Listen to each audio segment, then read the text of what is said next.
बिस्मिल्लाहिर्रहमानिर्रहीम। आज की इस वीडियो में मैं आप लोगों को एक ऐसे मौलवी की तकरीर और वीडियो दिखाने जा रहा हूं जिसको देखने के बाद आप लोग भी तौबा तौबा कर उठेंगे। और आप लोगों को बताता चलूँ कि इस मौलवी ने इमरान खान साहब की मोहब्बत में सारी हदें पार कर दी हैं और इस मौलवी ने इस्लाम को भी नहीं बख्शा।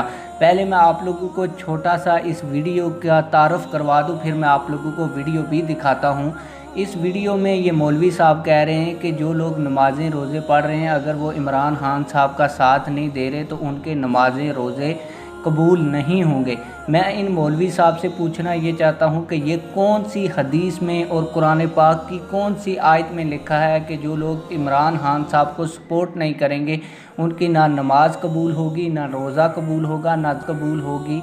आप लोगों ने भी इस्लाम को मद्देनज़र रख के सोचना है। इस गंदी सियासत के अंदर इस्लाम को लाने की ज़रूरत ही नहीं है। और ये जितनी भी लिबरल सियासी पार्टियां हैं, ख़ुसूसन इनको तो इस्लाम की बात करने की ज़रूरत भी नहीं है। आप लोगों का ज़्यादा टाइम वेस्ट नहीं करूँगा और आप लोगों को इस मौलवी की तकरीर सुनाऊंगा। आप लोग खुद सुन लें कि ये क्या कह रहा है और फिर आप लोगों ने भी कमेंट सेक्शन में अपनी राय का ज़रूर इजहार फरमाना है। उनका साथ देना हम पर फर्ज हो चुका है। इस मौके पर जो लोग इमरान खान का साथ नहीं देंगे वो अपनी नमाजों पर, अपने रोज़ों पर, अपनी ज़कातों पर फख्र ना करें।